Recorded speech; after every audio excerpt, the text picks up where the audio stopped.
this event is actually organized by the city government through the Public Employment Service Office.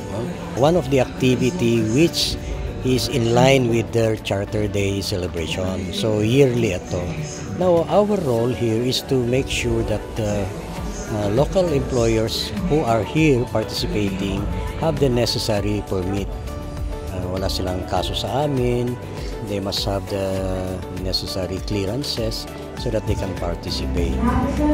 One of our goal here is to help the community, especially those newly graduates, na makakita ng trabaho so that we can uplift the unemployment rate. Although medyo mataas na yung employment rate ng Baguio, I think nasa 97% yata ang employment rate natin. So mataas na siya pero gusto pa rin natin siyang iangat.